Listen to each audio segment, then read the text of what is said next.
do. Listen, bro, why are you hating on my fucking energy today? Listen, I'm not hating. I'm just saying that you need to come down to earth. We're fucking You know, winning the Wh- league. what league are you referring to though? The league of finishing second. Oh my God. That's crazy. No. Yo, seriously, like, what are you guys winning? Listen, listen. Yo, that 7-1 Er- win got to your head, bro. Oh, chill. Relax. Like I said, PSV hasn't lost at home for like 18 months or something. So check yourself, Mr. Conference League, barely squeezing by Copenhagen, and you're the mighty Chelsea FC. So I hold that. No, it didn't get to my head. It's just who the fuck we none of us predicted 7-1. We were saying like 2-1, 1-0. Like I would have been happy with a 0-0 draw going back to the Emirates. Like let's be real now. No one fucking expected 7-1. Hmm. But we're winning the league. But what league? No, There's I'm teasing, bro. Chill. We're not winning shit. no, you're not. No, you're not. I can tell by the that smile on your face that you really deep down you believe there's like a hope. There's a sliver of hope that you actually think you're gonna win something. And I'm just asking, what are you winning? The Champions League or the Premier League? Which league are we talking about? There's no league we're winning, bro. I can't be happy that we won 7-1 after not scoring for two games in a row. Not like that. No, no. If anything, to me, the like the best reaction any Arsenal fan should have right now is actual worry. You know why? Why? Bro, Because CJ's so worried that he got up and left. He's like, these motherfuckers are talking about winning the league. I'm out. Oh shit. no. But seriously, I mean, in terms of like the false hope that I feel this could bring. Um, 100%. 100%. Watch, we're gonna fucking lose this weekend against United. okay, but yeah, but that's I think Premier League is out of the question at this point. Let's be real. But no, I know, but it's not a matter. It's not a matter of the Oh, Premier League being in question or not being in question. It's a matter of form? it's the worst Manchester United team. They beat us and knocked us out in the fucking FA Cup. If we lose this game, like the players need to fucking get a spanking or something. Like it's the worst Manchester United team we will ever see. It Mm. can't get any lower than this. Do not fucking lose this game. No, I don't give a fuck about the league. I don't get it has nothing to do with that. So It's just like, just for beating Manchester of United. course, bro. It's like even if it wasn't Manchester United, it was a North London derby. I don't give a fuck about the title race. You gotta Mm. beat the rival. Right. No, I feel you on that. I feel you You on know, that. like no, I don't give a like the title and what. Listen, man, the title. I, I was talking to my cousin about this, and he's like, "Oh no, it has nothing to do with that." I told my cousin that stretch that Liverpool had at the beginning of the year when they went and like they beat everyone. They beat Madrid when they weren't this Madrid, this version of Madrid. They beat, they drew us, and they beat Leverkusen and all that shit. When they went through that phase, I told my cousin, I said, "Liverpool's winning the league." They went like 10, 15 games unbeaten at the beginning half the season. I'm like, they're winning the league. The only way that I told my cousin, I'm like, they're not winning the league is if either Van Dijk or Salah get injured, and none of that's happened. They're gonna walk to the league. Mm. So, anyways, Okay, so yeah, go on. no, I was gonna propose. I was gonna ask a question. I don't think it would be the same for you, Laurent, but I want to pose this question to the listeners and specifically CJ. Would you, if someone came to you and said, "Hey, if you sell Bukayo Saka, Oh y- no. you will win the league," would you do that? I know what If my you what? answer is. Wait, what was the question? Like, Um, sorry, I If know I'm not someone, answering, but I want to know. no, you can answer too, but I'm Okay, just saying, I just don't think you'll have the same emotional connection to it. I said, okay. if someone came to you and said, if you sell Bukayo Saka, you will win the league, would Sub? you do? Sell, sell, sell, Oh, sell. So Oh.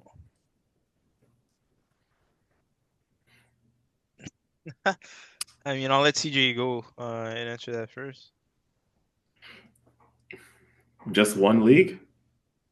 yeah, Is it the like one of Premier those League. where we sell him that we have a chance of like winning multiple leagues, or we're gonna win No, no, multiple no. You just leagues? win Like, the are league. you No, you just win the Premier League. guaranteeing me one league? Yes.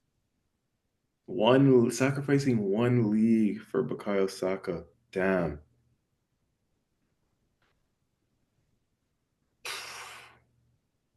Damn. That is so harsh. I almost feel like for one league, hmm, like if this is Champions League, maybe like it's a different story. I might say I would take it because we're freaking desperate for a Champions League. I mean, I've seen us. Albeit it was freaking 20 years ago when I was freaking young. I did see us win the league, but I've never seen us win the Champions League. So if you ask the Champions League, maybe it'll be a different story. But one league to sacrifice Saka, yo, I don't know, man. That's a tough one. I might say no. I might say no. Just one league. I might say no. Okay, Laurent, what do you think? Hell yeah, what the fuck? Yeah. Like, like what? Yeah. I mean, that's just the Chelsea in me speaking, you know? Like, Okay, Yeah, let yeah. me There's put it no in emotional Chelsea terms. ties there. yeah. Let me put it in Chelsea terms. Reece James. As he is right now? No, no, no. Like when Reece James was doing well and he was like not injured and Mm, doing all that stuff, would you have sold him to win the Premier League? and it's just one title. One title. Okay, what are my chances with him? If you're saying winning one Whatever the title, chances you guys have right now, which is zero.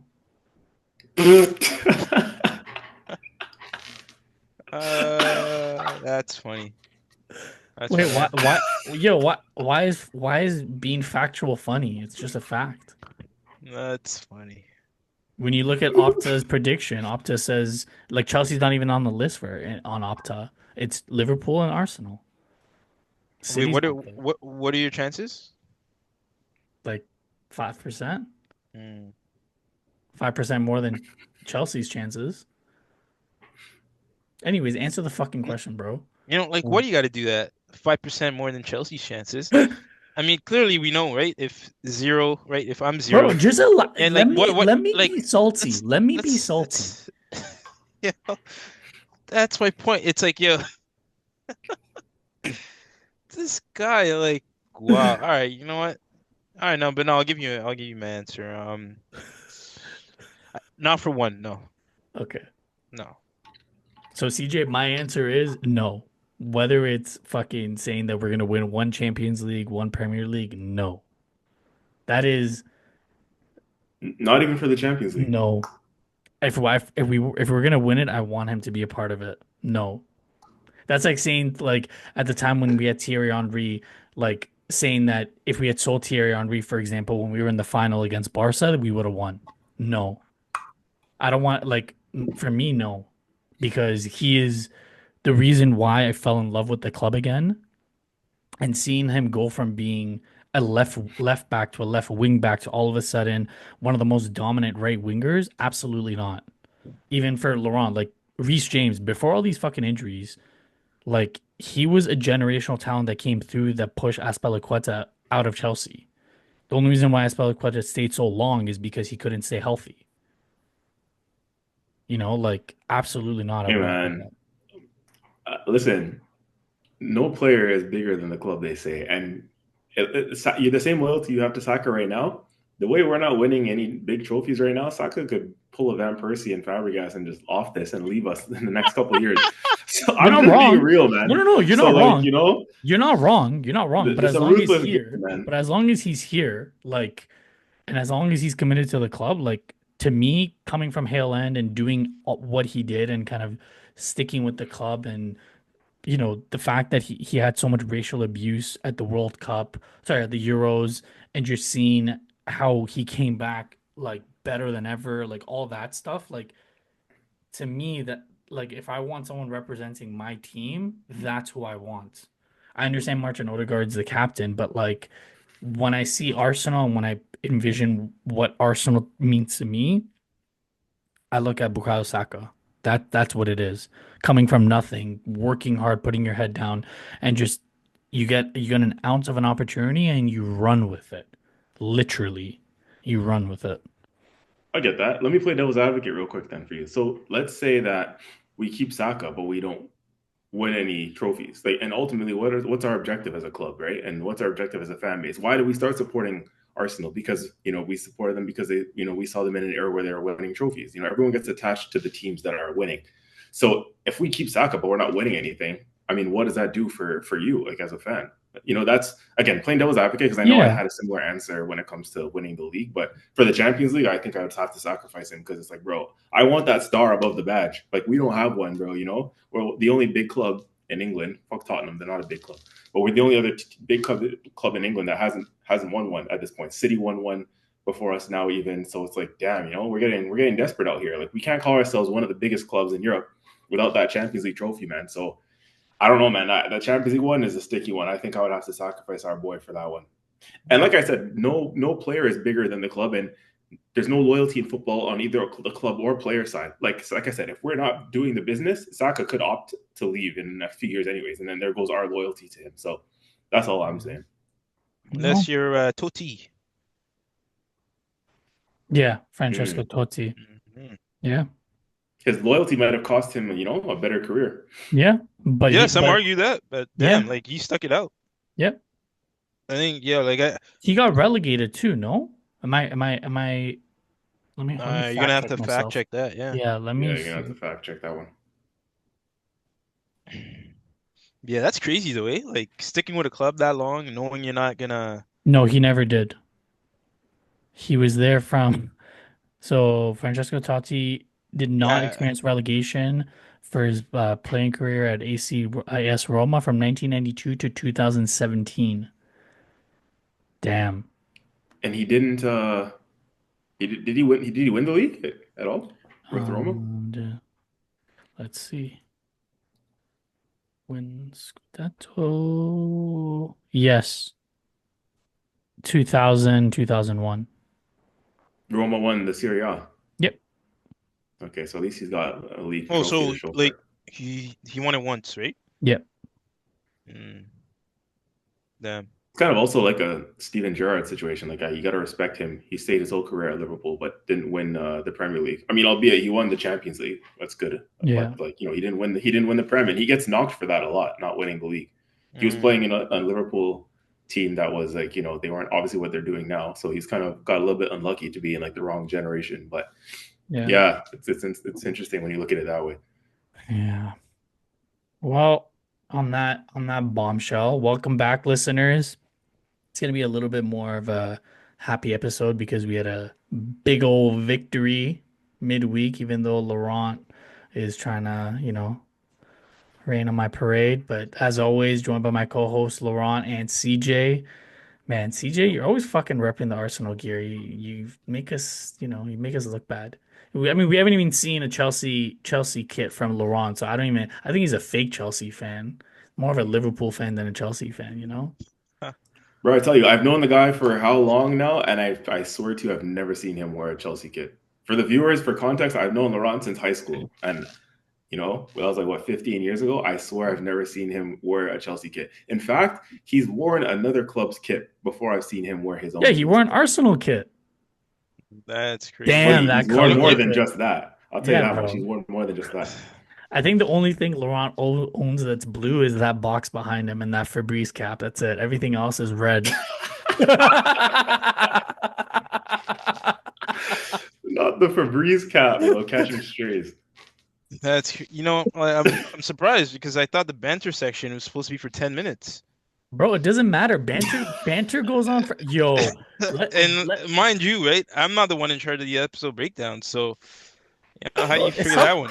listen, bro, it's 7-1. We're trying to bring the energy. I told you, bro. If you want, I can start from the bottom up and we can start talking about the conference league. Hey man.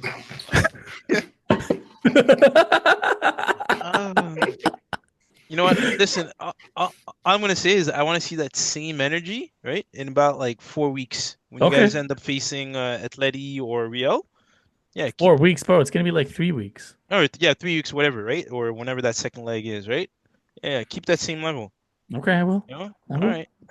And I want to see the same level from you when you guys fucking get knocked out by Copenhagen in the Conference League. No, we're not. Come on, man. Yo, what was the score today? How did Chelsea get on They today? they squeezed by 2-1. Hmm. Anyway, we'll get to that. Let's start on a happy note before this man tries to take over this podcast. 7-1. 7-1. Now, here's some stats for the hate for Laurent haters. Um, so there PSV, I don't know if anyone knew this. This is a straight fact. PSV had one home loss over the last 2.5 years in all competitions before Arsenal's 7-1 victory. One home loss. Let's just appreciate that for a second. Like if this game was Liverpool doing this 7-1, Manchester United, Chelsea, it would be all over British media. They would chew it up. But because it's Arsenal, well, it's only PSV. Tell me I'm lying. You know what? Yo, you bring up a good point. Like, I don't think it should be nothing to be overlooked. To be honest, like all things considered, like you said, that's actually even more impressive than I thought. Now that we know the actual stat, is they haven't lost a home game, uh, or one is it one home game? You said Yeah, one home game. one home game since for 2 years. So like yeah, and they just beat Juve in the last round, who's a seasoned veteran squad or club in Europe. So it's not like they beat some Conference League type caliber club. They beat Juve. Juve's They came back and your beat Juve. It's not like they yeah were ahead. They came back. yeah yeah. And in the group stages, they got a couple good results. I think they beat Liverpool as well. In the group stage. So hey man, like I said, and in Arsenal circumstances, we haven't prior to this game, we've gone 4 games, and I think we didn't score in 3 of the last 4. And to play the football that we played and to put 7, I don't care who the opposition is in the Champions League, to put 7 at an away ground in the knockout round is nothing to be overlooked, in my opinion. Like the club deserve a lot of credit for that, regardless of who the opposition is. It's Champions League, it's knockout round. Arsenal has no striker at the moment. We've been in a little bit of a crisis up in our forward line, and we still put 7 past these guys. So yeah, man. I think all jokes aside, all banter aside, credit should go to the team and the club for that mentality for sure. Yeah. I think Perisic is feeling real stupid for his pre-match Hmm. press conference. Yeah, Like waste man. you can't say like man, like I get it, you're Croatian, like you come from a really good nation, but like bro, like take a chill pill. Don't make stupid comments. What did you win at fucking Spurs, bro? Like hold that. Um, can we take a moment and talk about Calafiori's finish? Hmm. This Yeah, man is a really, how left many back. finishes do you wanna? How many finishes do you want to talk about, man? There The, was a lot of the, class goals in that game. listen, for me, the big one, like we'll get to one Yeri because I have something else that I want to pick your Yeah, guys' we brain have to. about.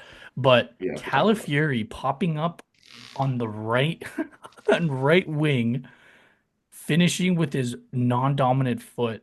Like, is he like in like my real question? I'm not trying to be funny. So Laurent, don't look at me in no weird way. Like, is Calafiori being wasted as a left back? Like, is this man actually a striker? Like, real talk. All right. Well, first of all, he's definitely not a striker, but at this moment in time, it looks like he's better going forward than he is defending. That I'll say. That I'll say. Like that He he, finish he was he's very exciting to watch going forward. Like he's a different type of left back than a Zinchenko and Miles Lewis Skelly, where they invert, they get on the ball, they make things happen almost like they're playing in midfield. But Calafiori is almost like a more orthodox style fullback. Like gets up and down the pitch. Like when he's good to watch. Like when he gets running and when he gets running with the ball, like he's exciting. He drives up the pitch really well.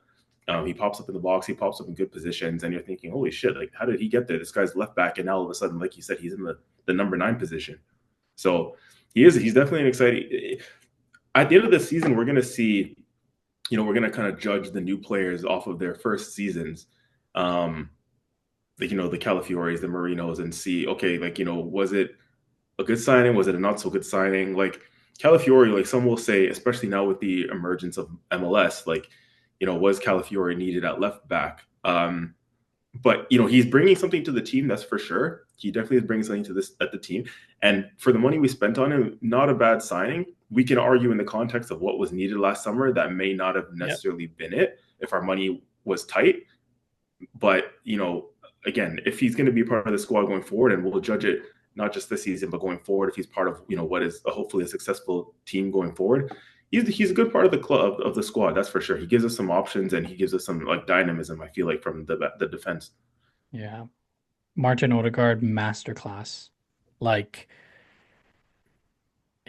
it really shows what we can do when we're not facing a low block.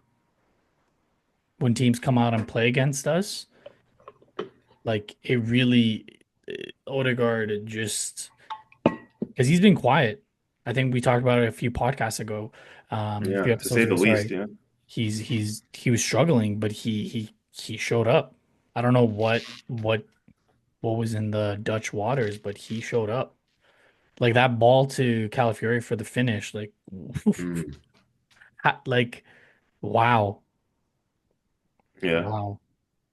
Yeah, Um, everyone. Sorry to cut you off, Mehrdad. Everybody. I think played their part. Like some would say that like players like Odegaard, Declan Rice, Trossard, some of our forward players, and some players who've been out of form, like they would have used this game to get a little bit, back some confidence, get some form, get some clinical edge going. I think we had about 8 shots and 7 went in. Like that's talk about clinical. Like where's this been in the last few weeks? yeah. So it's like players use this game definitely to get a little bit of form back, which is I'm happy about, except for a certain someone we talked about at the beginning of last episode, Mr. Raheem Sterling, who Laurent was a big advocate for. Like the guy came on in this game and same old. It's like, yo, if you can't do anything in this game against this level of opposition when we're already 5-6-7-1 up, the Sterling is done, man. I watched him come on and I've watched him do what he does all season. He has no more confidence, that guy. Like he gets the No, ball and he's legit running into the defender. Like he's like it's almost like he thinks he's gonna like get past the defender by like teleporting through the defender. You know what I mean? Like Sonic style. It's like, bro, where did all your skill go? Like you don't just run into the defender like it's a pylon and barge it over. You know what I'm saying? Like, bro, kind of like reminds me it's of so easy. Mikhailo Mudryk. Oh jeez. You're Sorry, I taking had the to, I had to. banter. You're taking Bro. the banter era to the extreme today, Shit, and it's no, I sorry, gas. I had to, I had to. No, Um, don't be sorry. Empty the no, clip. I am sorry, because listen, I respect you, Laurent. I respect you. Um, quick question: did Miles Lewis Skelly escape a second yellow? Yes. Oh, like 100%. Like what? I get it. He's a young player. I get it. This is a big stage. What are you thinking? And Mm.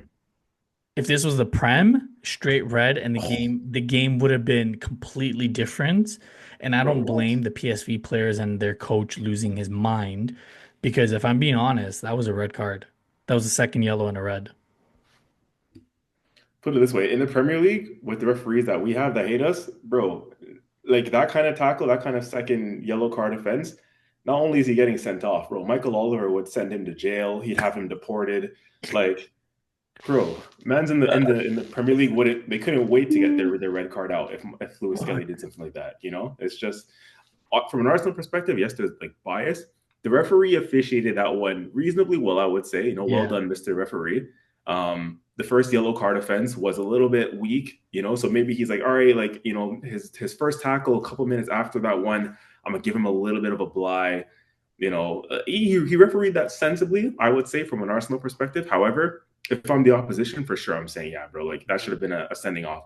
But I want to say overall officiating in the Champions League is significantly better than the Premier Oh, League. Like the it's not referees, even a bro, it's comparison. night and day. It's night and day. except for the game yesterday. I said it to you guys in the group chat. Michael Oliver refereed Bayern Yeah, Munich versus we'll Leverkusen. come to We'll that get to because that. But did you yeah, hear Jaka complaining about him? yep. It was a joke. It was a joke. Couple stats before we get to Wanyeri because there's a lot there's gonna be I think we're gonna spend a little bit of time talking about Wanyeri. Here's some Can I say stats. sorry, Oh, Mehrdad, sorry. real No, no. quickly before you continue the stats? Since we were talking about friggin' Michael Oliver, did you hear that? I'm not sure how true this is, but I was hearing in the papers and in the media that they're taking him down off refereeing Yep, in the big Premier League for games. this weekend because Oh, really? because of his mistake against The Crystal Mateta, Palace when the Mateta. yeah, you heard about that? Wow. Yeah, yeah. So they took. I heard, apparently they told him, you're off duty for this weekend, like kind of as like a punishment, since that was maybe it was one step too many, one offense too many that he got wrong in terms of calls that he should have made. But Oh yeah, because of the shit. Mateta Yep. thing, Yep, it's right here. because It's of the all Mateta thing, over. yeah, Yeah. Yeah, Michael Oliver not yeah. giving Premier League games after the Liam Roberts, Jean-Philippe Mateta. Wow. Rightfully so, man. Like the guy, he's been shaky lately, and like I said, we're calling him our best ref in the Premier League. Like then we're in trouble. Here's another one. Mike Oliver slammed for soft Champions League call as Arsenal conspiracy knows no bounds. Wow. That is crazy. Yeah. Hmm. Hmm. Xhaka wasn't impressed by Oliver's call to award Bayern's penalty. Good old Oh Granit. man. Um, a couple stats I want to throw at you guys. So, Arsenal became the first team in UEFA Champions League history to score 7 goals away from home in a knockout stage match. Arsenal scored 7 goals in a single game in all competitions for the first time since beating Newcastle 7-3 in the Premier League back in 2012. So 13 Oh, I years. remember that game too. Jeez. Yep. Arsenal scored 7 goals in a European game for the first time since October 2007 when we beat Slavia Prague 7-0 in the Champions League, doing so away from home for the first time since November 1993. 7-0 versus Standard Liège on their way to winning the Cup Winners' Cup that year. So, I mean, it's a big performance. It's a huge performance. Um, but a couple things. Yes, that was a red card, in my opinion. Second yellow, that was a red card. And again, PSV not on the greatest form recently, but we can only be what's in front of us. And the manner in which we did it, like amazing. Um, Starboy, sorry, Wonder Boy, Ethan fucking Wanyeri. Like, what do you even say? Hmm. Kill. I'm just so lucky he's in our. I'm so happy, and we're so lucky that he's in our ranks, man. This guy he's the light skinned Saka, bro. I said it to you guys. Like I'm seeing a carbon copy of Saka on that right wing. Except honestly, Ethan is better at 17 than Saka was when he Yep, was 17. Like yep, he's making more of an impact. yep, Saka kicked on a little bit later on, but Ethan is doing this now at 17 years old. And mind you, he kind of came into the first team fold before 17. Like he made his Premier League debut at 15 when he came on against Brentford a couple years ago. But now, like, yeah, 17, and he looks like, bro, he's playing like a seasoned veteran. Like he wants the ball. He's hungry for the ball every time. His left foot is a friggin' sledgehammer, bro. Like he's lethal, that kid. Lethal in front of goal. And honestly, I'm just so happy. Like we couldn't have skipped over this segment without talking about the Hale End combination of MLS and yeah. Ethan, like There was a not only what they've stat been on that. doing not only what they've been doing individually this season, but to see them combined for a goal in a Champions League is like, Yeah. as an Arsenal fan, like, it's just heartwarming. Like you feel like a proud Mhm. father in a way. Yeah. It's No, like you're these bang young on kids, right. And like 17, 18 years old. I'm curious to see once Saka comes back and Martinelli's back, like does and we can talk about this during the international break, but does Arteta switch the tactics and play all three of them? Martinelli, Saka, and Mwaneri. You can flip the wings. You can play Martinelli down the middle, play Saka down the middle, play Mwaneri down the middle, play with a false nine. Like these like if again, I don't want to get ahead of myself, but I want to say this tie is over. Um, It's over. so It's over. Clip like us up. If we yeah, lose 6-7-1 next week and yeah, we get knocked out, I'll, but like whatever you guys want. if we're We're not losing. facing We're good. Madrid, either of them, especially if we face Atletico Madrid, like we need to have a lot of dynamism in the front line. Things rotating, constant back and forth. Yeah, So agreed. I Yeah. would love to see those three playing up top together. Um, because one year, like that goal, that was rude. Bro, he just slapped the ball in the back of the net, It man. was It's rude. insane. Holy smokes. Before you even knew it, bro, you blink it in the back of the net. No one knew what That was going on. The keeper had no chance, no idea. What fuck, a finish, man. man. He's class, man. He's so good, this kid. He's so good. Um, Sorry, I got all the stats today. So, you guys probably, CG, you probably know this. So, Michael Owen and Wayne Rooney, they have 9 goals in all competitions prior to turning 18. Ethan is going to be 18, I believe, March 21st. So that means he has 3 games to score 2 goals because right now he's on 8 goals. So if he scores 2 goals, he goes down in the record books like we're talking about Michael Owen and Wayne Rooney. Like as much as I hate United, Wayne Rooney is a fucking legend.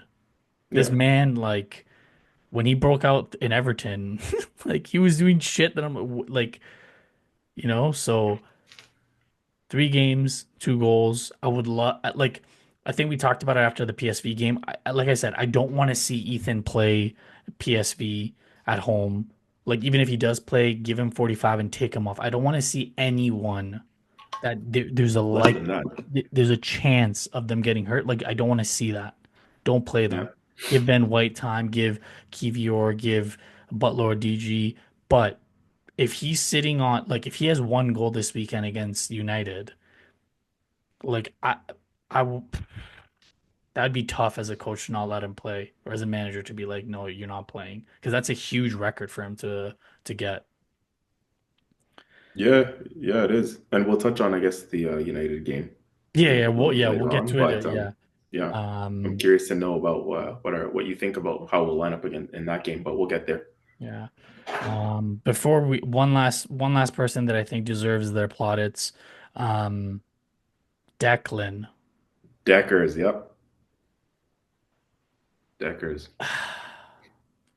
I I know a lot of Liverpool fans will, be like, "Oh, you paid 115 million. He's had two bad games, yada yada yada." But like he just he has this factor about him. He has this like he's always there. Even when he's having a bad game, he doesn't disappear in the game. You know what I mean? Like he's there, maybe he's making mistakes, but he doesn't disappear because there's some players that you can like I think it was oh man, what game was it? I think I want to say it was the West Ham game or the one of the last couple games. I think you and I were messaging back and forth, CJ. We're like, "Where's Odegaard?" He just disappeared. But you can't say that about Declan because even if he's having a bad game, he is still popping up in different positions. He's still popping up in our own box, in the opposition box. Maybe he's not, like scoring or doing things like that, but he's still in the game. So, um, but yeah, Declan. I don't know, TJ, if you have anything else to add, like, wow. Oh, I do. Yeah, yeah. I just want to spend 1 minute or so talking about him, man. Like he's been such a fantastic signing for us, and like I have bashed a lot of the signings and criticized a lot of the signings that Arteta's made, but that was definitely a hit, man. That Declan Rice signing, and it goes to show that when he really wants a player, and he'll fight for that player and force the board to spend the kind of money he wants on that kind of player. And I think that Declan has been a really good player for us. He's gotten a lot of criticism this season because his level has maybe dropped. Yes, because he's playing a little bit of a different position. He's still getting used to playing in the number 8, but he also had a lot of mileage on his body over the last 12 to 18 months with West Ham and then Arsenal playing all last season. then playing in the Euros Yep. with England going right to the final. And for him, he's played a lot of football. But one thing I like about him is that like you said, there's certain players that like Odegaard, respectfully, that if he's having a bad game, he's out of the game entirely. Like you just don't even notice him. But Rice, even if he's having a bad game, you'll notice him because his work rate is there. His work rate is A1. He'll never stop running. He'll never stop trying. He'll never stop playing for the club. And funny enough, like that's something like Laurent, you talk about all the time too. Is just like if you're not having a good game, like the work rate and the mentality has to be there. And I think Declan Rice, like his mentality, no one can ever question Rice's mentality. Like he's somebody that you want in your team all the time. Between him and Gabriel, I think they're captain material for this club. I Oh, think they should be the captains, but that's just yeah. my opinion. Yeah. But his character, man, like again, he gets bashed for his contribution in the number 8 role this season, and some of it I think is unfair because we have to remember, like the guy was playing. He was a center back when he started his career, coming from Chelsea. Yeah. Um, Yeah. and then he played it at a West Ham team that was really defensive under David Moyes. So he's like respectfully, he's still getting used to what it's like to play on a club like Arsenal, where you're on the front foot. You have to be really good on the ball. That's kind of why Arteta's moved him out of the number 6 position. I feel like, which is interesting, because he wants a player like a Thomas Partey or a Jorginho, or targeting players like Zubamendi, who in that number 6 role, you have to be good on the ball. You have to be press resistant. You have to be able to get on the half turn. Yeah. Declan Rice, he doesn't have the same technical ability as those other number 6s that I've mentioned. He's the best ball winning number 6 in the league.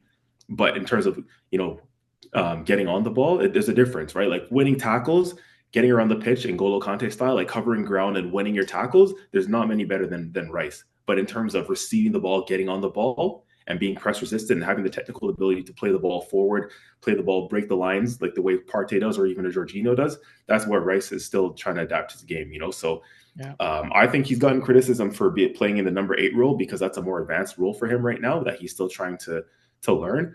Um, but I think he can get there because, again, I said his mentality is just amazing. He has levels to go up. He's still like young, so he has levels to go up. And for as long as he wants to continue, he shows that he wants to continue to learn and to progress his game. I think he'll get better and better. And I do believe, contrary to what some say, that he can play in the number 8 and be successful because he's got the driving energy, he's got the driving runs, he's got the pace, and some of his finishing is good. I think he's one of the best like strikers of a football on the team. Like he's got a clean strike. Did you see the first goal that was Yeah. disallowed because of offside? That was a Yeah. great finish. Even his So deliveries, like if he's not a good ball striker, he wouldn't be on corner kicks. Like his delivery is amazing. yeah, yeah, So absolutely. no, So yeah, man, you're that's bang just a on. piece on Rice, man. I credit to him, man. We need him in his team. He's a good player, Yeah. quality player.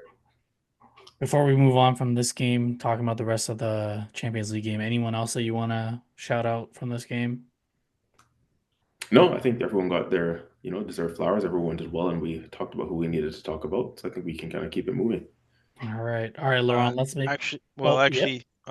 Yeah, before we move on, because then, if you guys been noticing, I just been letting you guys soak in all your glory, right? I know it's a good victory, for you guys off of the back of, not so good performances. So that's why I just held back. But now it's time to address the elephant in the room. What is the significance in this result? For this result, sorry, for you guys as Arsenal fans, mind you, off the back of the last podcast where we talked about potential changes, right? Hmm. That could have been made to the squad, because this level of optimism you guys have currently was not present prior to this game, and I don't think it was present under for any of the fans. Like this was completely unexpected, right? Now, obviously, we when we look back, we see that Arteta pretty much made no changes, correct? Okay. Yeah, Personnel wise, no. And like formation wise, no. But Yeah, tactics, there was a huge change.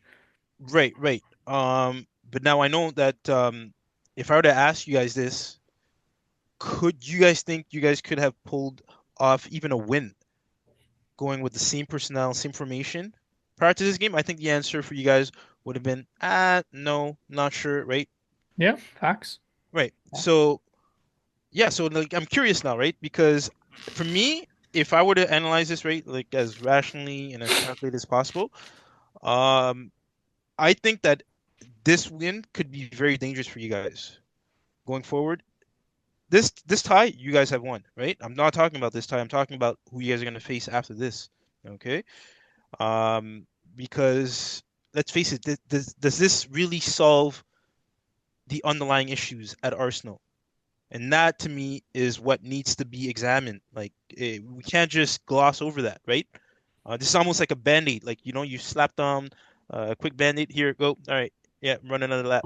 But right, there's still things that are happening at the club, right? That you guys are going to have to face going forward. So I really want to know, like, right, and when you factor all of that in, right, what does this win really mean for you guys in terms of significance? Yeah, yeah. Anyone? Murdo, you wanna go Sure. I first? mean, for for me, I think the significance of it is next week, midweek, when we face PSV again, it's going to be a rotated squad. A lot of the players that need some rest are going to get the rest that they need, and a lot of the players that need some playing time to kind of get in the flow of things for the final run in are going to get their playing time. Um, I think the biggest significance of this is when you look at it personnel wise, yes, Arteta didn't make any changes. However, tactically, there was a huge difference in what the tactics were with our wing backs. The wing backs were plotted to go up more, right? They were like the positions where I don't want not Miles O'Skelly as much, but the position where Urian Timber was playing in this game and supporting Wanyeri is something that I haven't seen since Ben White was playing with Saka. That overlap and just getting into the box, I haven't seen that in a long time. Could it have been just the opposition? Probably. But I think having that confidence and being able to drop Partey further down a little bit to kind of spread Saliba and Gabriel and to kind of give the wing back sorry the wing backs a little bit more freedom to attack. I think that opened it up a lot more for us for the likes of Odegaard, for the likes of Trossard, Wanyeri to have a little bit more space because everything was stretched. Do I think that's going to solve our issues when we face either Atletico Madrid or Real Madrid? Maybe not. But if even if we face them, I'm confident that our defense would keep us in the tie, and we're going to get a lot of our forwards back, right? Martinelli's on his way back. Saka should be back. Can they play the full 9 minutes? Probably not, no. But it was optimistic for me to know that, okay, Arteta saw something wrong. He had the weekend off because it was the FA Cup. It was a rare weekend off, and he came up with a different game plan. Yes, again, I don't want to lose sight of the fact that it was PSV. They're on a poor run of form. However, they haven't lost at home for a very long time. Like you can't just skim over that, no matter what the opposition is. They haven't lost at home for a very long time. They just came back and beat Juve to get to this round. So for me, all the other stuff aside, again, it kind of comes back to like I know we're Arsenal fans and I have a different energy to this week and probably CJ does as well because of the win. But like if this was a Chelsea 7-1 win, if there was a City 7-1 win, it'd be all over the news. This was glossed over so quickly that it's like okay, they took care of business. Okay, but like all the other stats that I was reading about, like that's huge. No other European team has scored seven in a knockout stage. Like those are the other things that I'm like, yes, I hear your point that it can be very dangerous, but I also think in a season where we've had so many things go against us, this game everything went for us, and I don't think it's gonna make us kick on to win the Premier League at all. But can it give us that boost that if we face a Real Madrid, if we face Atletico Madrid, we know that we can pull something like this out? And if we have to, for example, face Liverpool in the semis, like this is what we can do. This is what we can accomplish. So that's the significance of it for me. Mm, okay. Yeah, me just quickly. Does it solve all like the underlying issues and whatnot? No, the answer is no for me. Um, You're right. Like, yeah, I can definitely. It's a very good question. I think you asked, Laurent. Like, it's good something for like our listeners and the viewers to consider as well. Like, definitely, you want to consider something like this in terms of okay, let's not get carried away. Does it cover up the cracks? In isolation, it's one game against yes, a relatively poor opposition, but I did say when we were doing the tactical analysis breakdown last week that I wouldn't necessarily have adjusted the formation for this game or for this tie. It was more so looking ahead to the Madrid ties that are to come in the quarterfinals. So, yeah, as much as I didn't even actually, I know well, you guys predicted a win, but I predicted a draw in this first leg, but I did overall predict us to get through the tie. And so I did say that a formation change and whatnot wouldn't have been necessary in my opinion for PSV, with all due respect to them. But yeah, no. So it's one game in isolation. For me, it doesn't cover over the cracks. I still hold true to that. We're gonna have to make some serious adjustments when we play those Madrid teams. Mhm. And how much are we going to kick on from this? Well, we'll see on Sunday when we play Man United away. That's another. It's similar in the sense that Man United is another team that's bang out of form. They're hanging at the bottom of the wrong side of the Premier League table, and we have to go to their ground and we have to prove and do the same thing to them that we did to PSV. Or else, how much does it really mean? You go back to square one essentially.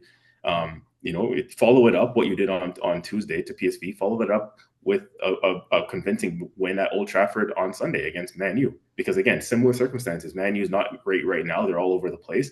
You got to go there and do the same thing. Or else, if you don't, like it's going to be same old story. And then, like you say, you go back to that little bit of false sense of security. Security. PSV might have just been a one-off. They didn't play well.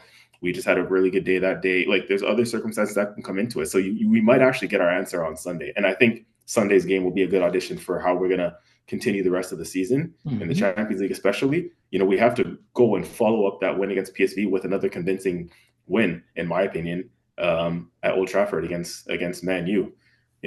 So yeah, I think it'll be interesting to see. There's still issues there. There's still things that we need to figure out, and I think we need to continue on. And we can't get carried away. I think the players are pretty humble, and Arteta's pretty humble at this point. Like they know that it's different in the Premier League versus in the Champions League. Like PSV, like Champions League opposition, especially in the knockout round, they're going to come out more. They're going to leave spaces in behind. That plays to Arsenal's strengths. Yeah. But going back to the Premier League on Sunday and then going forward, especially say we play Atletico Madrid in the next round versus in the quarterfinals as opposed to Real Madrid. Atletico Madrid will play low block style, mid block style, the way these Premier League teams set up against us, because Premier League teams know how to set up against Arsenal, right? Yep. Mid block, low block, deny us space, and try and break us down. So I think it'll be interesting. When we will touch on this later on, who we'd actually rather play between Real Madrid versus Atletico Madrid, because Atletico Madrid, if we play them, they'll be tough to break down. They'll be like the Premier League sides that we play on a week to week basis, where they'll just deny us that space and they'll just make it an ugly game, sit in and give us possession and force us to break them down. So I think it'll be interesting regardless. And we can't lose sight of this one game against PSV and think that it could be a sign of things to come. We need to get back onto ground level and and figure out what we still need to do, because there's still definitely underlying issues. So hopefully, on Sunday we kick on and we show the same thing. All right. On that bombshell, Madrid Derby. What a crazy game. Like that was that was everything that I thought the game was going to be. And like I don't think that that's a good result for Real Madrid. Even though they won, I don't think it's a good result. Just winning 2-1 at the Bernabeu, going back to Atleti's ground, the Metropolitano, like I I wouldn't be confident if I was a Real Madrid fan. I don't know about you guys, but I'm not I'm not confident. I'm not confident that they can get a result against Atleti in their home stadium, knowing the type of game that they're gonna play. Um, I know Rodrigo scored in the fourth minute, but it just it didn't give me confidence. It really didn't give me confidence because the fans at the Metropolitano are gonna get up for this game. That stadium is, you guys remember the city ties? Like they Hmm. when City was going there and Grealish got into those, heated exchanges, that, like you know what I'm talking like it's Plucking Grealish's hair. yeah, Yeah. yeah, like you know what I mean? Like that stadium is very aggressive and I don't, I don't know. I, I I don't think know. it's definitely still at a knife edge. Atletico would be they're not devastated with that result. No. It's still well in the balance. Both teams will be like relatively. I know you say that it may not have been a great result for Madrid, but I mean both teams could be relatively content. Like Real Madrid, at the end of the day, they did win the game, but Atletico will know that they're not out of it. So I think it's on the balance. Like both teams will be a little bit numb to the result, and they'll just be focused now, all hands on deck for the second leg. It's literally halftime in the tie. It can go any which way now, and Yeah. definitely home advantage. I think is big It's for Atletico huge. Madrid. Yeah. Yeah, Real Madrid, they just quick fun fact, Real Madrid, sorry, have won their last 5 UEFA Champions League knockout round games, and they're unbeaten in 10 consecutive matches in the competition for the first time. So in the knockouts, they're 10 matches without losing. So huge, good result for them. Um, we kind of teased this a little bit earlier. The Michael Oliver Derby. Bayern Munich versus Leverkusen. Harry Kane getting a little bit closer to his maybe first trophy, maybe not in the Champions League, but definitely um, in the German Cup. But man, th that was like I don't think any of us expected this type of result. I thought it was going to be a 1-1, 1-0. I didn't expect a 3-0 thrashing. Like that penalty was soft. The red card, eh. But I don't know. Like, did Byron just, you know, did Byron just lay down a marker and say, "Hey, we're coming for you"? Because they weren't convincing. Well, getting through to this tie, they barely edged the knockout game to get here, and now 3-0. Like, do you guys think Leverkusen stands a chance at home? Honestly, I think I wouldn't count them out, is what I'd say. Um, really. yeah, no. Um, To beat them by three clear goals back at their ground. I'm not saying like when I say count them out, I'm saying you can see even a game where they can even it could be a 2-0 and then it's down to then like 90th minute and all you need is one more kind of thing, right? Keep you on the edge of your seat. Yeah, that's all I'm saying. Obviously, right? Bayern are definitely favorite to go through. I'd say what like probably 80%, over 80% if anything, right? Yeah. But in terms of like it's a guaranteed, you're brushing off the other team. No.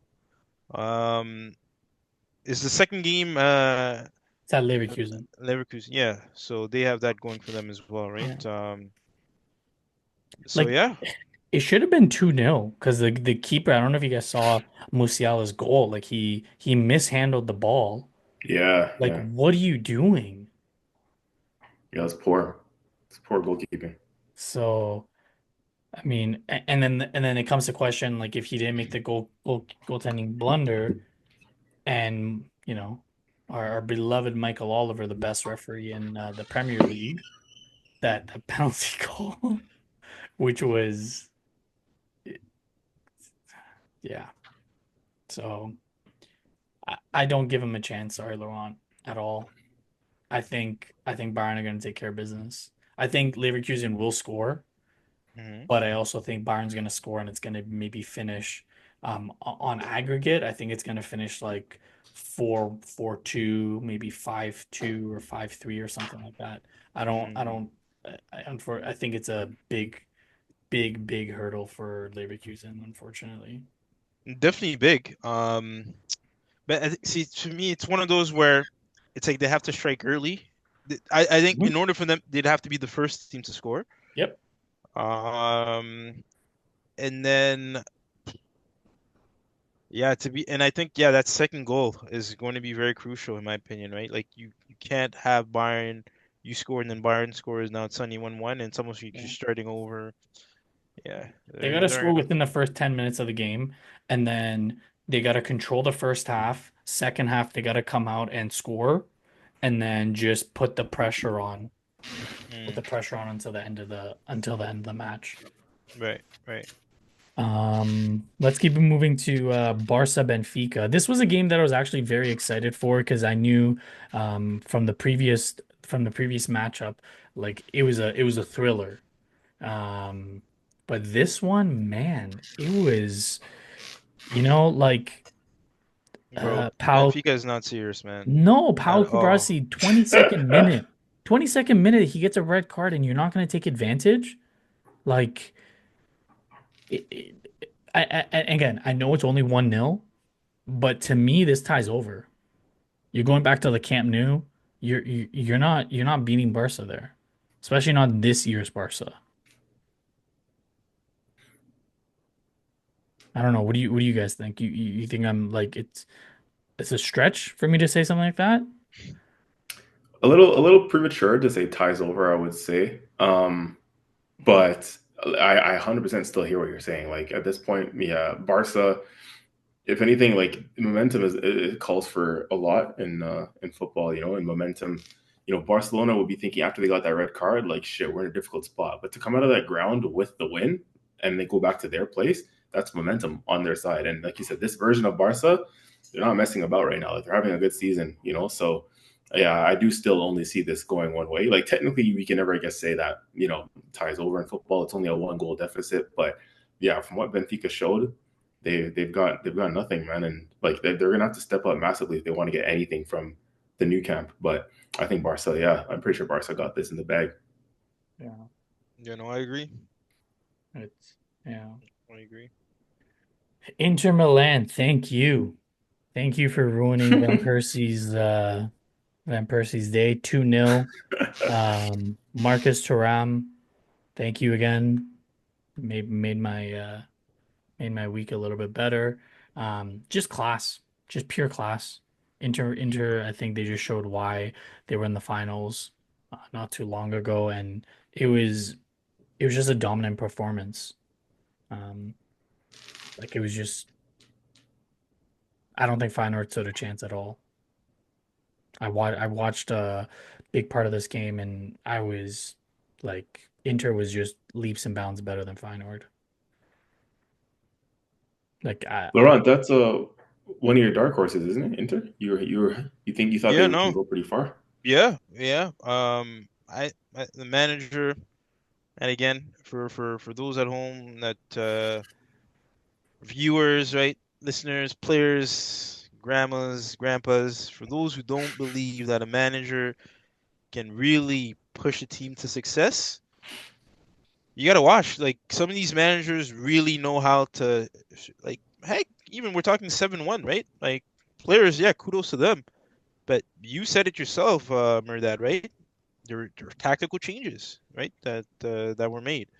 So yeah, no, with a team like Inter, I think they are set up the right way. Um, they're I think they're well, because obviously there's five in the back, right? yeah, they Um, played a 3-5-2. yeah, yeah. So their wingbacks, I believe is Dumfries. Yeah, Yeah. Bastoni and Yeah, Dumfries. Dumfries one of them. They're key pieces to that team, right? In terms of yeah, the work they're putting in, the shifts they're putting in, and then on top Mm. of that, right, you have guys up top, right, like Martinez, that are just so clinical. So yeah, no, they're able to feed their attacking players. So when they have those chances, right, for them converting is really not an issue, right? As opposed to a team like Juve, for example, right? That truly, like, I don't know if you've seen some of the Juve's recent games, right? They're able to make it to the final third. It's just they have a problem with converting and getting that ball right in the back of the Sounds net, like right? Arsenal. Yeah, yeah. But yeah, no. So I think for me, Inter definitely has a great chance at winning it this year, right? So Yeah. yeah. Um, Club Bruges 3-1 going back to Villa. That's gonna be a crazy. That's gonna be a crazy ground to be in. Um, I Asensio bringing his Champions yeah, League experience. Mm. Yeah. it's just to me again, and I know we touch on it every time when we get to Villa. Like I know we won 7-1, but why? Why on earth couldn't Arsenal be the one who had Asensio on loan? You know, it just I just don't get it. They showed the ambition. You know, if if we say like Liverpool and Villa get through, as much as PSG was a difficult matchup, and we'll come to Liverpool in a second, but I honestly would not be shocked if Villa beat Liverpool because there's just something about Unai Emery in European ties. Why are you laughing, bro? Why are you laughing? Unai Emery took like possibly one of the shittiest Arsenal teams all the way to a Europa final. No, he's definitely a good coach, for sure. Like it wouldn't shock me. Would I predict it? No, I wouldn't predict it, but I wouldn't be shocked. I mean, Liverpool is Oh, Liverpool this all season. right, crickets. All right, maybe I made too much of a hot take. Okay, moving on. Dortmund, Lille. That's going to be a very interesting second leg. 1-1 at full time. All to play for. All to play for going back. Hmm. Shout out to the Canadian Jonathan David. He didn't have the greatest of games. I caught a little bit of the game. And shout out Ethan Mbappe. He had a pretty good game. Um, but yeah, that's gonna be a good second leg. I'm excited to see what's gonna come of it. Um, I really don't want to talk about this game. Here we are. I Here we really are. do. Can we just like quickly? We gonna talk about it, man. We gonna talk about it. We gonna talk about it. Okay, before we okay, 27 shots, 10 on target. Liverpool had two shots, one on Listen, target. we can talk about all the stats in the world. You pull up all the stats. Possession, key passes, XG, right? We gonna talk about it all. And we're gonna talk about the scoreline.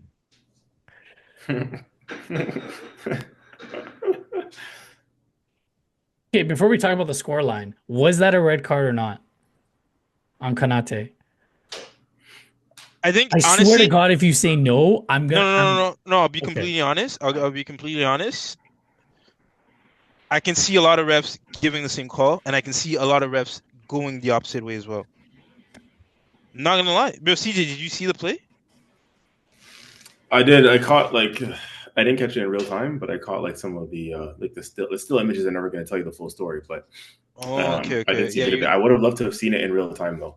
Yeah. You're definitely gonna have to see. I don't know if you want to like if you have time to pull it up just now and Okay. see it, but That was a straight yeah, red. no. That was a straight. Um, on Straight red, Laurent. What's your opinion on it? it's like I said, man. It's like if it was, I wouldn't be surprised, and if it isn't, I'm not like I wasn't too surprised either. It's one of those like a ref can call it, either way. Um, Okay, fair. What about that offside call? What? his I know his so Because that I sent the photo, I sent the yeah still yeah in our group chat, yeah right? no I saw it. Yeah, I saw the game as well, bro. I know, This but like the That's not offside.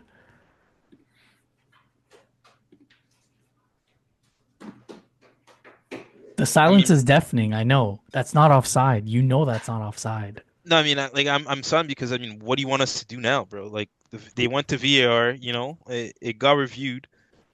It's almost like Uh, the VAR was fucking from the Premier League, trying to take away goals, trying to keep players uh, on side. Was Michael Oliver in the VAR being like, "Oh, Kovacic, I don't want to ruin the game, giving a red card." Cavaskelia ran like PSG dominated Liverpool. And there isn't many teams this year, and I don't even think when Forest beat Liverpool at Anfield, I don't think Liverpool were dominated. I think Liverpool just lost. PSG dominated them. okay. Like, And I'm just waiting for the end after, right? They dominated and And Liverpool got lucky. see, you can talk about luck, you can talk about this and that. Point is, Allison even said it. He wait, said it was a game of a lifetime. He's never gonna have a game like that again. how many shots did they have? Shots on target or shots? Just shots. Shots 27, 10 on Shots, target. 10 on target. Okay. All right, so that's a little under half, right? Now, you had all those opportunities and you didn't take one. One of which should have counted. Well, depending on if you, right, agree with the ref's call or not, right? But yeah, you had all those chances at home as well, right? And you failed to convert. What else do you want at that point? Like really, like if I'm Liverpool, right? It's like, hey man, like should it, should have did the job. And then as soon as we got our chance, bro, we had one shot on target, and that's all it took. But would you say that would you agree with my assessment that Donnarumma should have saved that? I mean, to me, it's a shoulda, woulda, coulda. No, no, no, Like, no. But I'm just asking you for your honest opinion. Do you think Donnarumma should have saved that? Not shoulda, woulda, coulda. Like, yeah, but do you, it's like, bro, that ball is, at the same time, it's a hard, like, yeah, he's a, like professional keeper, top tier, right? In his rate. But I don't know if you noticed, even when that pass came in, I forgot, was it Elliot? Was yep, it Elliot? Yeah, he was winding up for that, eh? I don't know if you saw how he was like, yeah, I he did, was I winding did. up, and that's his favorite foot, I believe. He's a left-footed player, so that ball's coming in hot. It's coming in with pace. It's one of those. Yeah, you're top keeper, but all it has, it just goes like, 1 millimeter or whatever, right to the right, and it's like, yeah, he gets his hand on it, but it's coming in hot, right? And so it's like I could see other keepers of that caliber not blocking the shot, is what I'm trying to say. So it's not even like, yo, yes, could he have, should he have, maybe, but again, it was he took the shot with power and he hit it in the right direction, like Yeah, but I mean that's a the slippery slope because if you look at some of the saves Allison made, he made some saves that he had no business making. He had no business making some of those saves, and the if I same. if I if I'm being fair, those PSG players should have placed, like, which save are you talking about, for example? There was one save where he came down and he dove to his right and he knew he wasn't able to reach it. Sorry, which one was it? There's one that was top left corner where he reached with his left. Usually they'll like if they're diving to the left, they'll try to go with the right hand to kind of make Hmm. it to reach for it, but he actually reached with his left because he knew he wasn't going to get there. And Hmm. reaching with your left, you'll be able to reach a little bit further. And then there was Hmm. one that came down by his right side, and he knew he couldn't grab it, and he reached back and he swatted the ball off the ground and he swatted it away. Hmm. Again, I don't think that Donnarumma is in the same caliber of keeper as Allison, but to me, if you're a professional keeper, if you get your hand on the ball, you got to push it away. I'm not saying that he should have caught it. You gotta deflect it. You gotta push it away because Really? if you get a hand on it, yeah, 100%. CJ, you agree with that? He should have saved it. Yeah, I think it's no question. He should have saved that. If you're a top quality keeper, he's Even when maybe that like one ball's of the coming, Yeah, like, bro. yo, wait, do you know yeah these balls are traveling at like high speeds, eh? Like, you know what I mean? Bro, Like, so you're saying, right? Okay, okay. I mean, it's not I'm like yeah. trying to keepers are He explain. not. he You should have saved you it. knew you Sure, knew sure. what position you were getting yourself into. Like Mm, he got his palm on it. It was almost like he was trying to finesse the ball where I don't think he was firm with his hand. mm, Because you saw his hand went back. mm, Like you gotta have a strong wrist there. You know mm-hmm. that he's So gonna try yeah, to place it. And as it's a good He assessment, no, Gelato. he had to Mehrdad. save it. Mm, That's a good assessment. I agree with that. She definitely should have saved it. I'm actually watching some of the highlights back now. I'm gladly letting you guys take the reins on this one and just sitting back with my popcorn as you guys debate out this game mm. because Oh, a wait, so lot was said about huh. sorry, you saw the red card? I mean, what should have been a red card? Yeah, I'm trying to catch. I'm catching some of it now, but it looks like it was a red card, man. I can't even lie. I don't even know how the referee didn't call that. Because here's my Yeah, thing on Donnarumma for 1 second. The difference is the reason why I say he should have saved it. It was not fingertips. Mm, Like if you look at the hand, it wasn't his fingertips that it hit. mm, It hit this part. mm, So to me, if it hits your fingertips, okay, perfect, like perfectly placed ball. The fact that you got your fingertips, it means it was so perfectly placed that all you could do is try to get your fingertips on it. It hit the big part of his hand, and Donnarumma is a big motherfucker. mm-hmm. So if you get the palm of your hand on the ball with the way that these gloves are made, with the amount of wrist support and the thickness of this glove, you got a good palm to it. If it was Mo Salah shooting that, maybe sure. We're talking about fucking Harvey Elliott, bro. The fucking leprechaun is scoring past you, bro. Come on. Like and wait, who? By the way, who are we crediting for this for that goal? Harvey Elliott? Really? I'll ask the question one more time. Who Harvey really? Elliott. Are you serious? Harvey Elliott. Wow. All right. So again, I gotta, You know what, actually? You know who I would actually credit for the yeah, goal? yeah, go ahead. Darwin Nunez. Núñez. Yeah, Nunez. Okay. Really? Ask me why. All right. Why? Why? Yeah, he did get the assist, actually, funny enough. Exactly. Okay. What would he have done the other 10, 15 games when he got the ball up there and he took a step and he created some space? Probably try to go for goal or right. Thank you. But now, wait, one sec. Um, Here so comes CJ, the right? No, no, mhm. no, of course here it comes because you gotta these are things to be like to definitely be analyzed, right? All right. CJ, Elliot, right? The goal scorer. Yeah, Who did he sub in for? Take a wild guess. Mr. Ye- Mo Salah. All right, perfect, right? You got subbed in for Mo Salah. Nunez, right? The guy that assisted him, right? Mm. Who did he sub in for? Jota. Okay, right? So you got two substitutions right there. Okay. You took off potentially your best, well, not potentially, your best player, right? The same guy that if it wasn't for him, they'd be fucking 14th place in the table, right? According to the stats that Mehrdad is always showing us, right? That right? That same guy, right? Got subbed off by his coach. Now, CJ, I'll ask you this: out of 10, out of 10 coaches, right? 10 coaches, let's say, even 100, whatever. What do you think? How many coaches would sub off Mo Salah in a game like this at a time like that? um, the answer that you want to hear is that it was the coach's decision that won them the game. So I will definitely agree actually with you that that substitution or substitutions, I guess, did change the game, and you have to give the coach credit for that because it is a bold move to pull out your best player. Thank you. Um, Very I bold. will I will give credit to Slot on that occasion. Funny enough, like I'm actually looking at the manager and saying, well done, bravo, you made a brave move, and you get the credit for it, because again, honestly, if that was our Arteta, we would all probably be everyone with the Arteta sexuals out there would all be praising him too for that substitution.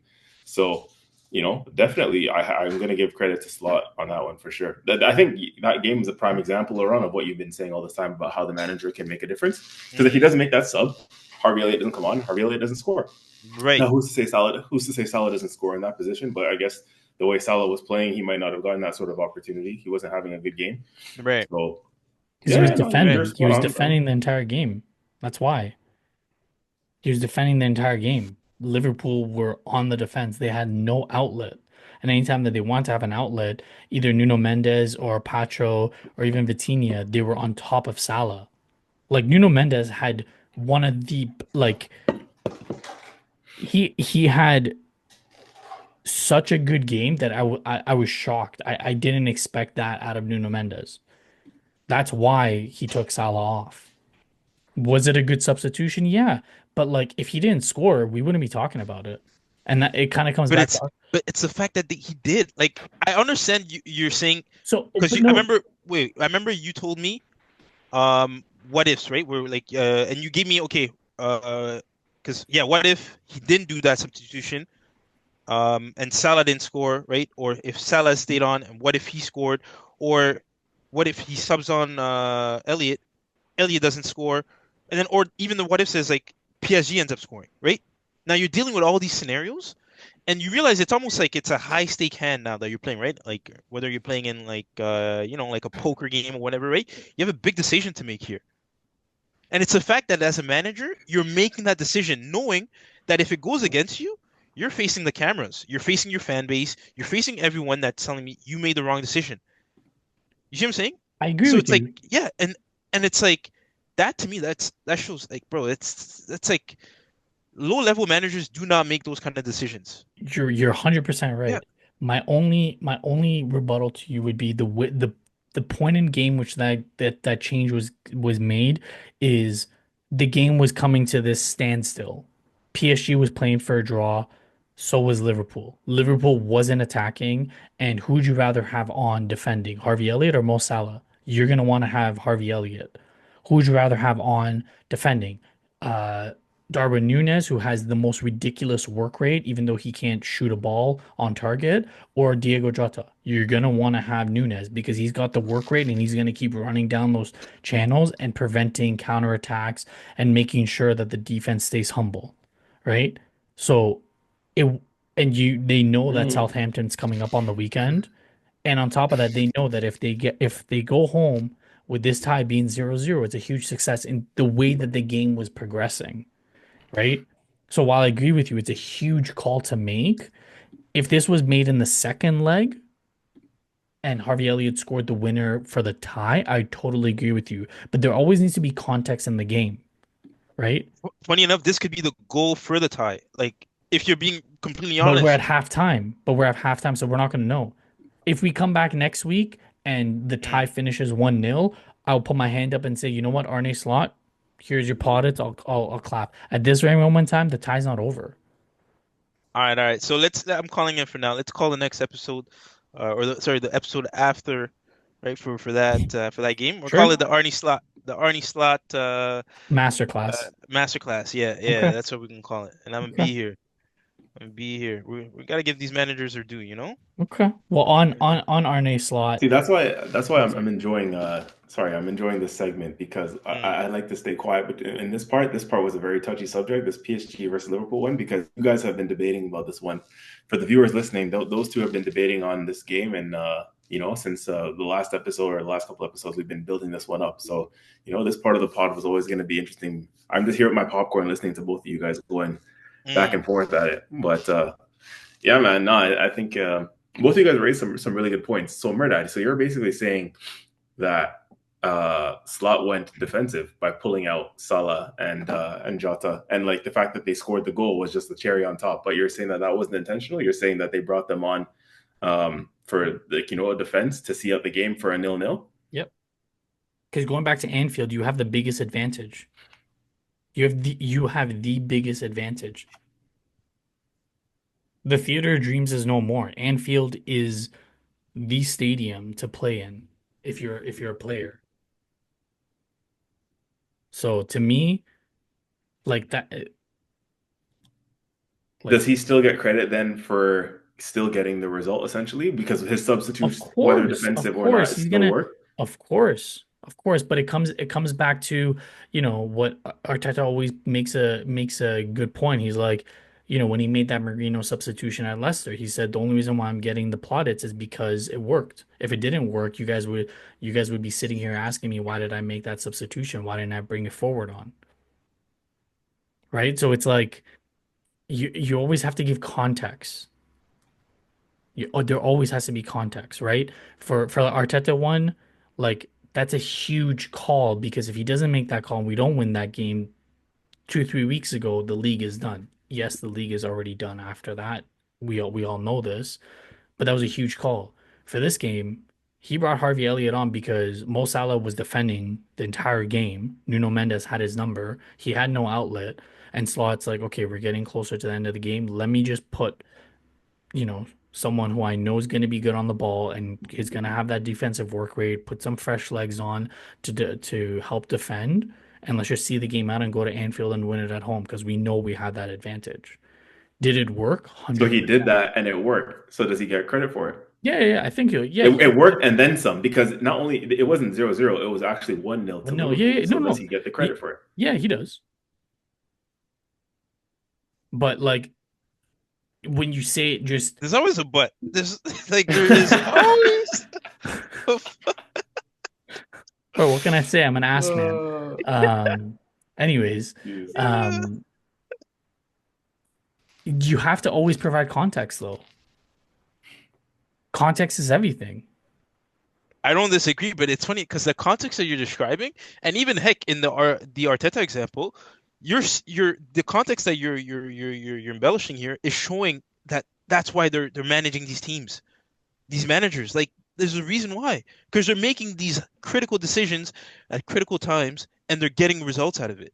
Yes, but they're getting the results like it comes back to your question. Do you say it's more players, you say it's more coaches, and I still think it's 60-40 because although Slot made the substitution, Harvey Elliott is the one who popped up in that position. Darwin Núñez is the one who, for once in his fucking life, was not offside and didn't fucking shoot like it's American football.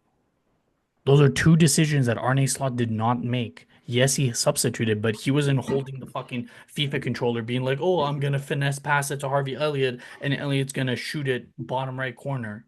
Like, sorry, bottom left corner. Like, it's still 60-40. Arne Slot, yes, gets his plaudits for the 40%, but Harvey Elliott is the one who popped up in that position. Because I promise you, if you were to ask him, he'll never admit it, but if you were to ask him, like, "Hey, what did Slot tell you when you went on?" Slot's probably like, "Make sure we don't get beat. Make sure you make sure you're helping Trent because we know that Mendes, Dembele, they're gonna be trying to attack it because we they know that that's a weak side of our defense." That's the context that you always have to provide. Does Slot get the credit? Sure, of course he does. Right? Look at the other substitutions. Wataru Endo, Curtis Jones, you know? Like those are all defensive subs.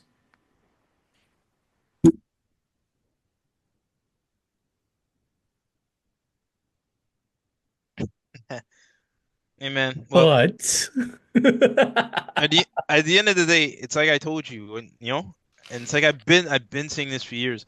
PSG is toothless when it comes to these type of games. It's a League One team, very talented. And even now, right? They have the ex-Barca manager, right? Managing, Enrique. yeah, managing them, Hmm. right? I don't doubt the talent and all that, but until I see otherwise in terms of like their performance in this league, specifically the European League, why would I stake my money on them when all they've done and then shown the world is that they simply it's if anything what Perisic said about Arsenal is what he should have said, you know, about PSG. It's like they're missing something. They're legitimately missing something to take him over the edge, right? So I don't know, man. Like, yeah. Well, on that note, I think you got to change that Febreze cap from blue to red because you're a fucking true Liverpool fan. Your boys this weekend. face Southampton at Anfield. What do you think? Easy win? Hey man, nothing's ever as easy in the Premier League, you know. But I Relegation think, battling Southampton, 9 points on the year, giving up like 4 or 5 goals every game. like I said, nothing's ever easy in the Premier League. Okay. Yeah. Well, Um, a I true th game that's not easy because clearly you don't think Southampton's easy game. Spuds welcome Bournemouth after. Did you guys see the result today? You lost 1-0, right, Spurs? It's not even funny anymore, man. They just got killed. Oh man. Laurent, did you see the result? no. Bergval own goal. They lost Mm. 1 Wait, this is 0. in Europa, right? Yeah, Europa. One step above Conference League. You see, I'm just waiting for it. I'm just waiting for it. Don't worry, man. Don't worry. I just, soaking y'all in until it's time to dish it back. Oh, Uh, shit. yeah, it's all good, bro. Yeah. Oh man. No, I'll be here, when you have that next week where you're like, man, I'm not trying to watch any Arsenal games this week.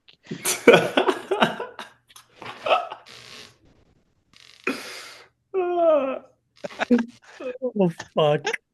Um, your boys in blue, your other team, your other team, sorry.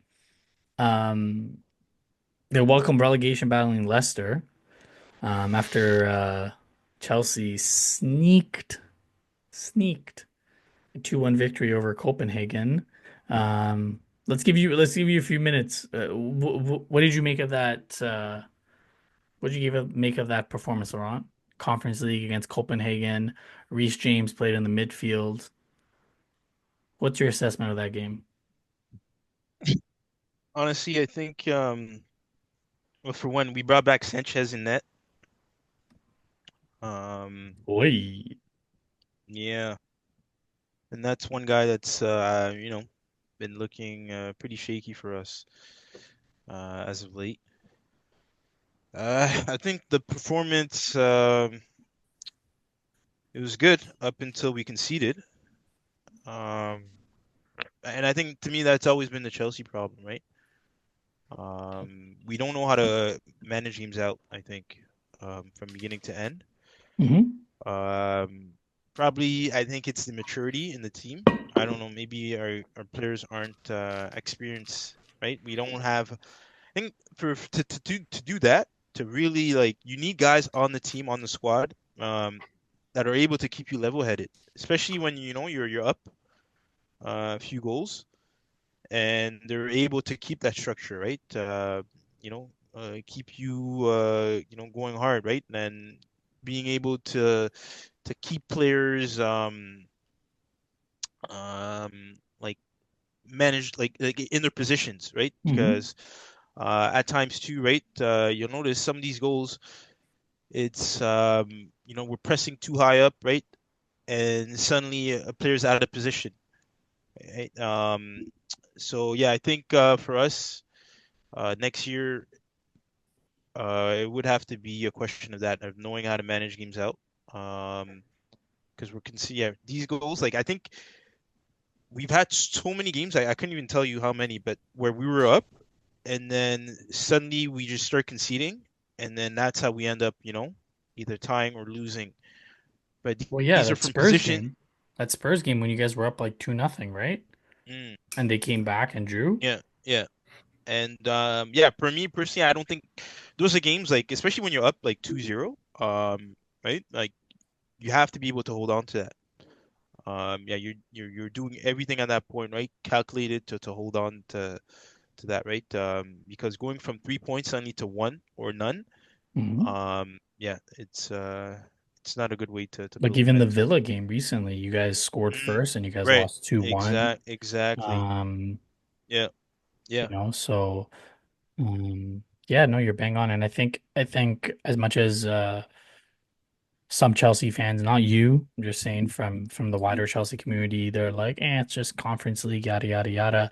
But the teams that have won the Conference League, um, a lot of them are either still in the Champions League knockout stages or in the Europa League knockout stages. So it's a big like not a big trophy in the grand scheme of things, but it's still there's more money, there's more flexibility, and with the FFP rules, um, sorry, the profit and sustainability rules and stuff like that, like it's going to be good for Chelsea. And I think this tie going back to Stamford Bridge, unless something crazy happens, I don't see Chelsea losing this at all.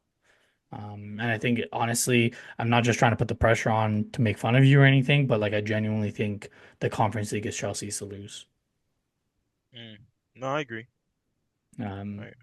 as much as I hate to say it, also, I think the Europa League, I really hope they don't do it, but I do think Spurs is to lose because they're only going to get Spurs. healthier. No, but seriously, like I'm just trying to be honest. Um, because Not Man U. I would. Yeah, one not Man U of shit, I guess too. because one of Sociedad and Manchester United, which to me I think they're one of the big competitors, they're going to be knocked out after this round.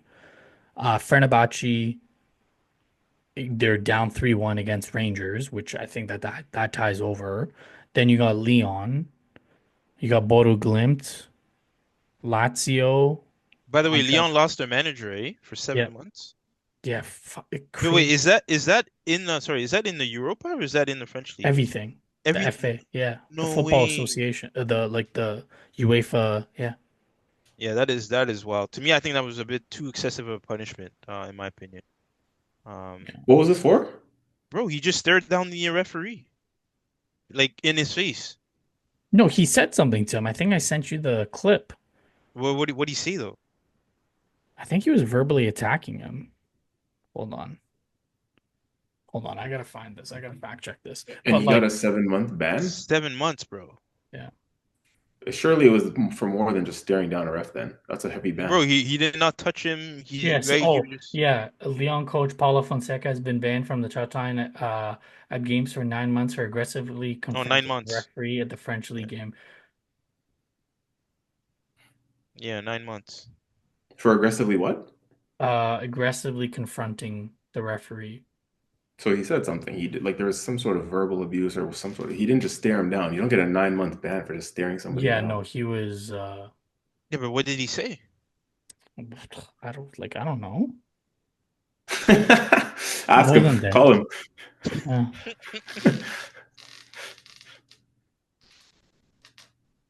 Yeah. Um, No, but to me, like when you think about it, if you're getting banned 9 months, right? It's like you guys are saying he said something. I believe that whatever he would have said, I think would have came to light by now. For that type of ban, you know what I mean? Like it's like the mics would have picked it up, right? Like we would know the nature of what it is that hmm. um, but anyways, coming to Arsenal versus United predictions. mm. It looks like Anthony Taylor is going to be the match referee for the game. What do you guys think?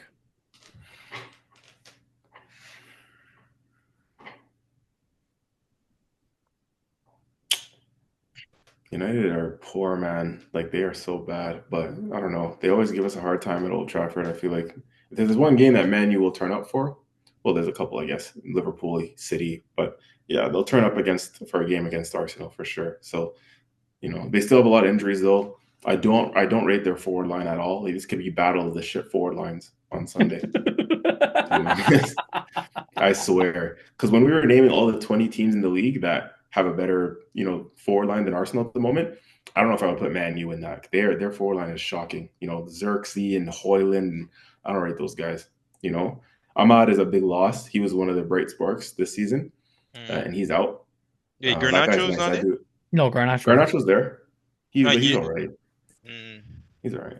I say that. Watch now they'll go and bust net out on us on Sunday. Well, I mean, But they beat us. They beat um, us. They knocked us out of the FA Cup. yeah. So, but I'm still gonna go. I wanted to go 2-0 because we're really good defensively, obviously, and we've been keeping clean sheets, and their forward line isn't great. I don't see how they trouble us, but somehow I feel like they sneak a goal from somewhere. So I'm going to go 2-1 Arsenal. Okay. Laurent. I'm gonna go 3-2 Arsenal. High scoring game. Wow. I'm gonna go 2-0 Arsenal. I Mm. I don't was going to go that I one don't too. That's a yeah, safe one. I don't think this iteration of United score. Patrick Funny, Dorgu had a knock.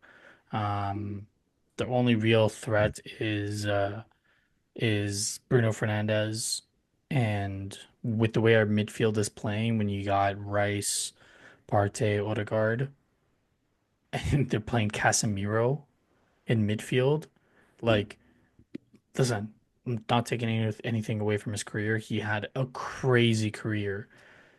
He's at the Sterling age. He has no legs. Sorry, the Sterling age. He has no legs. And like at least Sterling can hide when he's playing at a wing. Casemiro has no legs and no business playing center defensive mid. No business playing there. So for me, I don't like I might be wrong, but I don't see United scoring. Sorry, Lauren, I cut you off. no, it's okay. Honestly, yo, I think the reason why I even gave him two is for some like I don't know if you noticed, but in some games they have no business scoring, and somehow they find the back of the net. Yeah. Um, Yeah. yeah, that to me is just almost like it's just wild at this point, right? So that's why, and it's the fact that right, it's on their home turf. I can see you guys edging out, but I do feel like yo, they can if you guys are not careful, they can even through PKs. I can just see them, you Hmm. know. And then if Bruno Fernandez is taking that, yeah, that's most likely Mm. going in the back of the net kind of thing, right? Um, so yeah, but, I think overall though, you guys should definitely take that game. Yeah. Yeah. I Um, feel like this is finally a game that one of our predictions can come correct. I mean, surely. Jeez. Jeez, yeah, we've been struggling. I Yeah, think Mehrdad has one though. I think right, nope, you know, none of us have gone one. nope. I Nah. didn't keep track Really? of it. Nope. Mm. It's hard, man. It's hard getting the exact score right, apparently. Maybe we should just like, stick to wins, draws, No, no, losses no, or no, something no, like no, no, no. that. Mm.